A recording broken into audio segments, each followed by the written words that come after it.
बिस्मिल्लाहिर्रहमानिर्रहीम। अस्सलाम वालेकुम students, welcome to AJ education channel.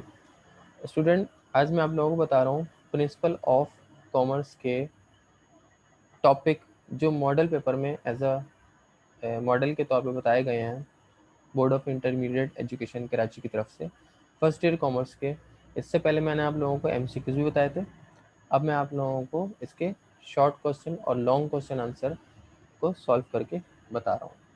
अच्छा, एक चीज़ और बता दूं कि ये जो मैं क्वेश्चन आपको समझा रहा हूँ, आप लोग चाहें तो इन सब की ये जो वर्ड की जो फाइल है, ठीक है, आप लोग इस लेक्चर को समझ लेने के बाद जो है वो आप इसकी वर्ड फाइल की कॉपी मुझसे ले सकते हैं।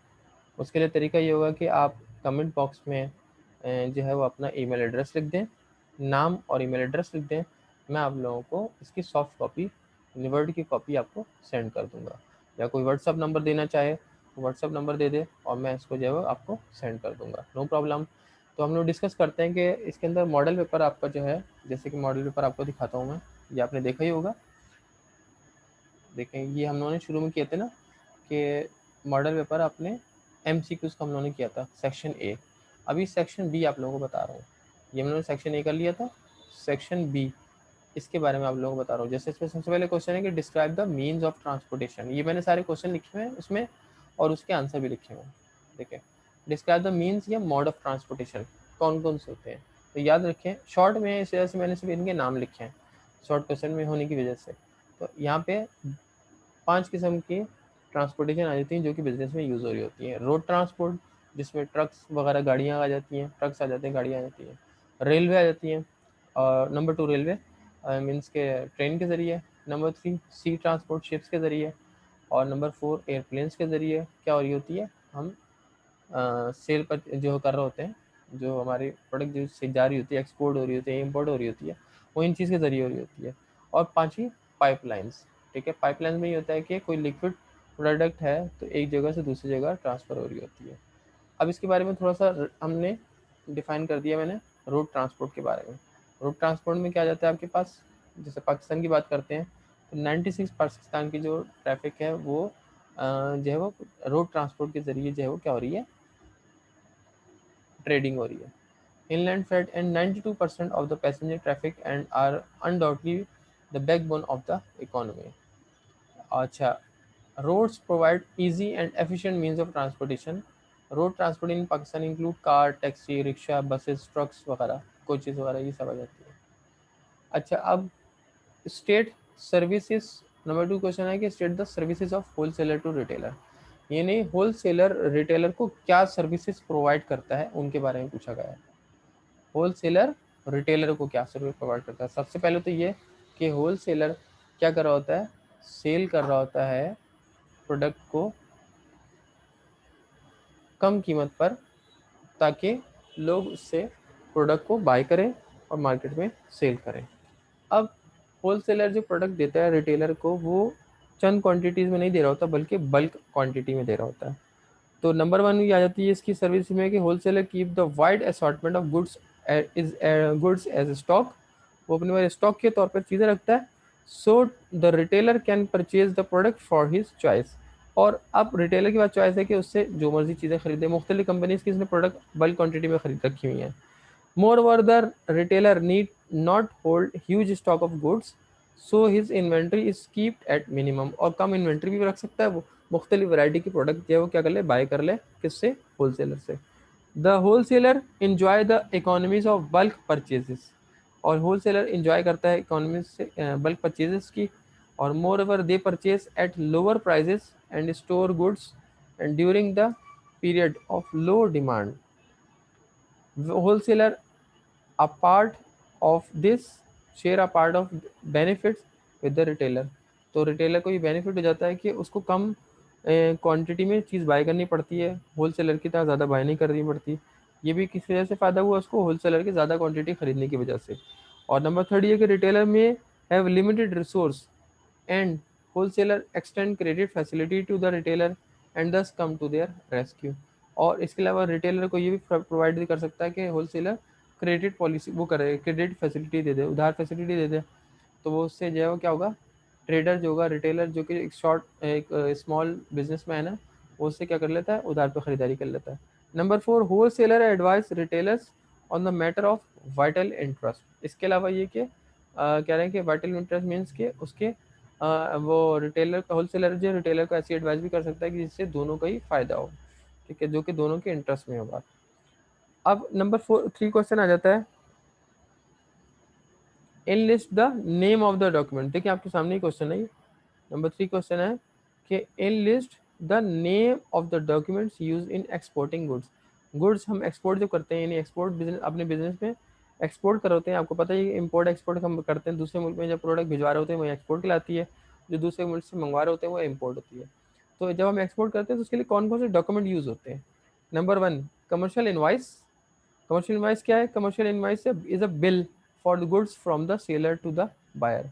सेलर से बायर तक जाने का प्रोडक्ट का बिल है ये, ठीक है, कमर्शियल इनवाइस है ये, इसको हम कमर्शियल इनवाइस कहते हैं, जो कि क्या है, एक बिल है जो हम गुड्स सेलर जो है वो बायर को भिजवा रहा है, उसकी कमर्शियल इनवाइस है, यानी रसीद है, पैसों की रसीद जैसे होती है। नंबर 2, एक्सपोर्ट पैकेजिंग लिस्ट है, जो हम एक्सपोर्ट कर रहे हैं उसकी पैकेजिंग में क्या क्या शामिल है। नंबर 3, प्रोफार्मा इनवाइस, इनवाइस का एक प्रोफार्मा दिया हुआ है। नंबर 4, एयरवे बिल, मीन्स के जिसके ज़रिए आ रही है ट्रांसपोर्ट, यानी जो अगर जहाज़ के ज़रिए तो उसका टिकट, और अगर शिप के ज़रिए आ रही है तो उसका टिकट बिल। और generic certificate of origin, certificate origin का मतलब ये होता है कि किस कंट्री से ताल्लुक़ रखते हैं। और डेंजरस गुड्स सर्टिफिकेट, अगर कोई डेंजर गुड है तो उसका भी सर्टिफिकेट हो। और इसके अलावा इंश्योरेबल सर्टिफिकेट्स, इंश्योरेंस सर्टिफिकेट्स हो, यानी ऐसा होता है कि एक प्रोडक्ट जब दूसरी कंट्री में जाती है ना, तो शिप्स के ज़रिए जा रही होती है, और शिप्स में सबसे ज़्यादा चांसेस होते हैं चीज़ के ख़राब हो जाने के, या जहाँ शिप समंदर में तूफ़ान आ जाने के जिसकी वजह से नुकसान हो जाएगा, या फिर जो है वो चोरी हो जाने की वजह से का डर होता है। तो shipper's letter of instructions, shippers की लेटर ऑफ इंस्ट्रक्शंस होती है कि किस तरह से प्रोडक्ट को रख के लेके जाना है। शिपर यानी शिप्स चलाने वाले, शिप्स को मैनेज करने वाले, मेंटेन करने वाले। नंबर 4 क्वेश्चन है आपके पास, describe the advantages of sole proprietorship. Sole proprietorship जिसको हम सिंगल ऑनर भी कहते हैं, वो क्या करता है, उसके जो है वो कह रहे हैं कि कौन कितने एडवांटेज हैं, तकरीबन 6 एडवांटेज हैं। वो क्या क्या हैं। नंबर 1 कि less paper work to get started, यानी अगर मैं कोई अपना बिजनेस स्टार्ट करना चाह रहा हूँ, सिंगल ऑनर बिजनेस, तो जिसका मैं ही ऑनर हूँ, तो मुझे ज़्यादा मुश्किल नहीं पड़ेगी, कोई मेरा जो है वो पेपर वर्क ज़्यादा नहीं होगा, तो इसलिए लिखा लो paper work to get started. Number 2, easier process है एंड फ्यूअर रिक्वायरमेंट्स है, और कम रिक्वायरमेंट्स है फॉर बिजनेस टैक्सेस, टैक्सेस भी ज़्यादा नहीं है। Number 3, fewer registration fees, registration की फ़ीस भी कम है एज कम्पेयर टू कंपनी या पार्टनरशिप के। और number 4, less capital required, capital भी मुझे कम चाहिए। More straightforward banking, banking भी मुझे आसानी से मिल जाती है, बैंक फैसिलिटी, बैंकिंग फैसिलिटी। और सिंप्लीफाइड बिजनेस ऑनरशिप, एक सिंप्लीफाइड बिजनेस ऑनरशिप है, किसी किस्म की इसके अंदर कॉम्प्लेक्सिटी नहीं है। नंबर 5 क्वेश्चन है कि स्टेट चैनल ऑफ डिस्ट्रीब्यूशन। अभी चैनल्स ऑफ डिस्ट्रीब्यूशन क्या होते हैं, चैनल ऑफ डिस्ट्रीब्यूशन कहते हैं कि ऐसी लोग जो कि प्रोडक्ट को डिस्ट्रीब्यूट करने में मदद दें, या प्रोडक्ट जिनके ज़रिए, कंपनी की प्रोडक्ट जिनके ज़रिए डिस्ट्रीब्यूट होती है, उसको हम चैनल ऑफ डिस्ट्रीब्यूशन कहते हैं। या ये कह लें कि किन जगहों से, किन ज़रियों से गुजरती हुई प्रोडक्ट जो है वो किसके पास आ जाती है, कंज्यूमर के पास आ जाती है।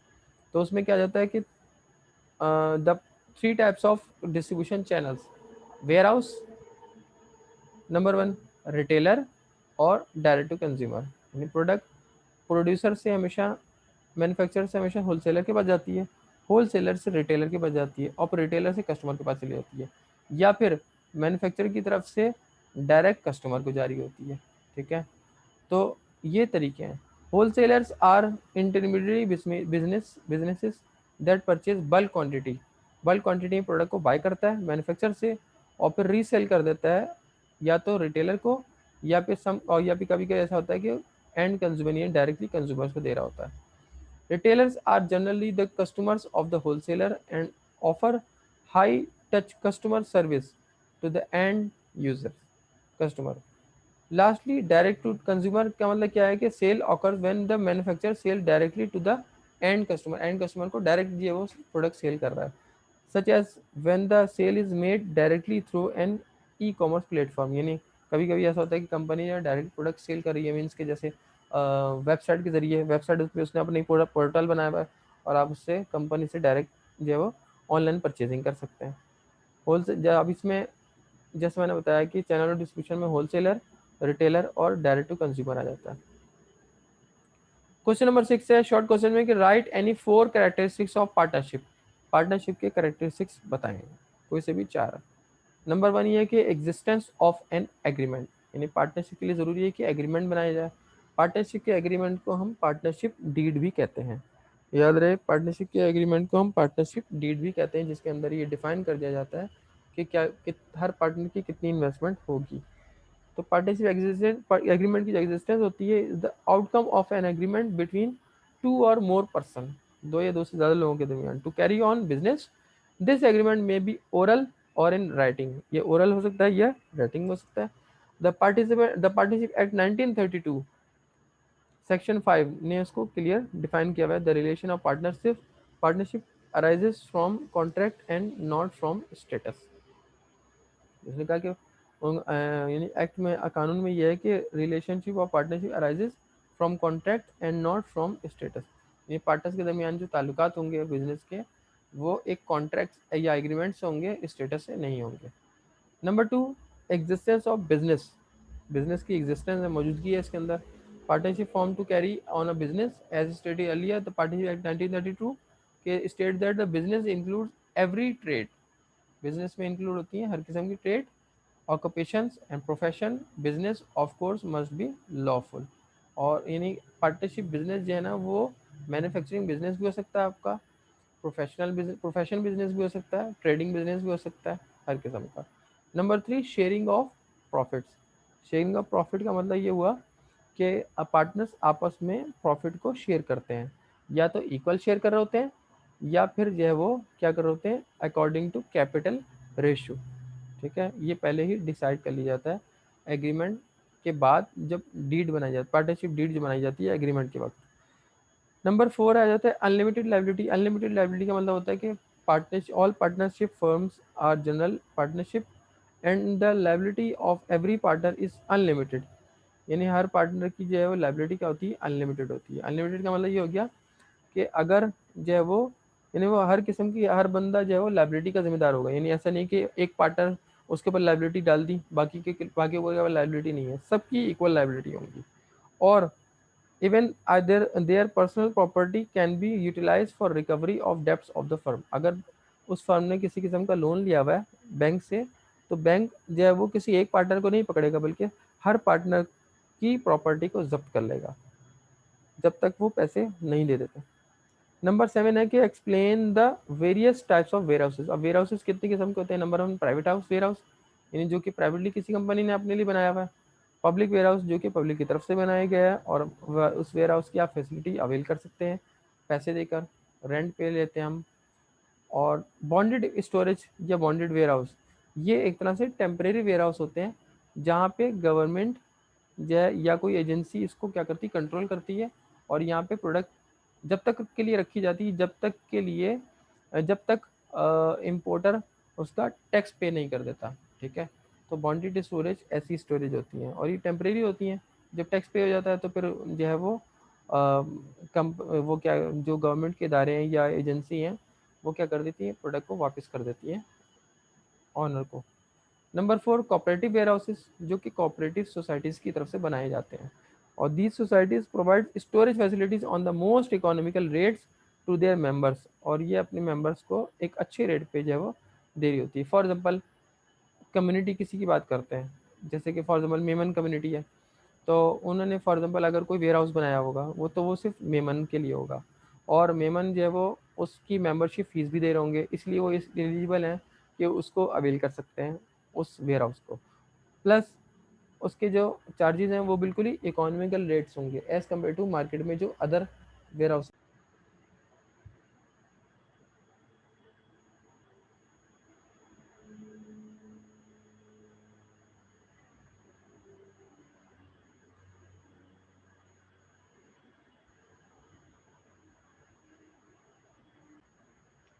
तो कोऑपरेटिव वेयर हाउसेस इस तरह के होते हैं।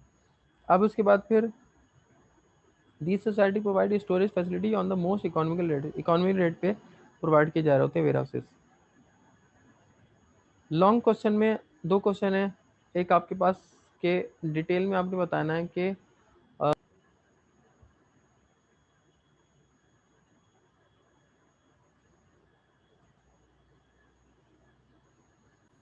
तो लॉन्ग क्वेश्चन में ही आ जाता।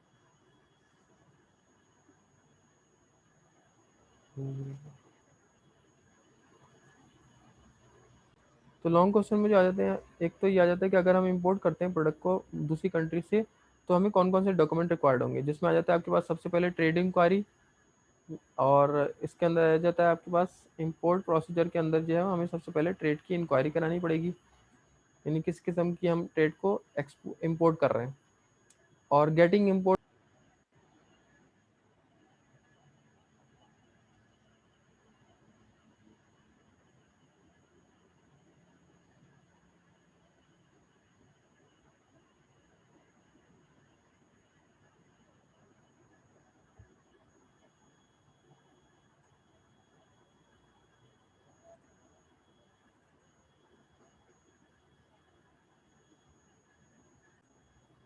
तो इसमें आपके पास आ जाता है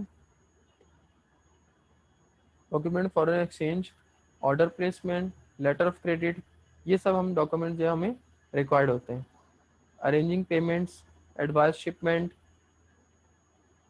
इंपोर्ट डॉक्यूमेंट्स, और गुड्स अराइवल, कस्टमर के लिए कस्टम क्लियरेंस आ जाती है, और इसको आप खुद पढ़ के देख सकते हैं। क्लियरेंस प्रोसीजर आ जाता है।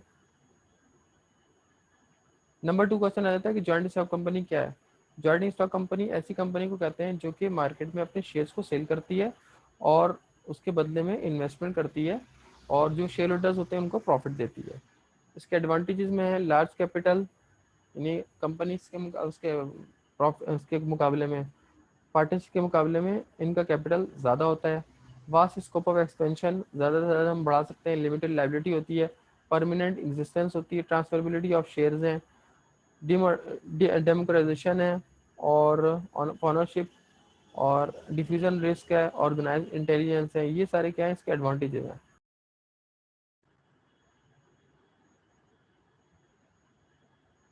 मेमोरेंडम ऑफ एसोसिएशन जो एक लीगल डॉक्यूमेंट है जो कि कंपनी की तरफ से रजिस्ट्रेशन के वक्त बनाया जाता है, और जिसमें उसकी तफसील होती है कि उसका नेम क्या होगा, ऑब्जेक्टिव क्लॉज क्या होंगे, सिचुएशन क्या होगी, लाइबिलिटी क्या होंगी, कैपिटल क्या होंगे।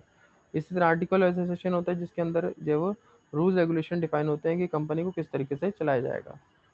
तो ये थे हमारे आज के टॉपिक, और उम्मीद है आप लोगों को समझ में आया होगा। और नेक्स्ट लेक्चर तक के लिए मुझे इजाज़त दीजिए। अल्लाह हाफिज़।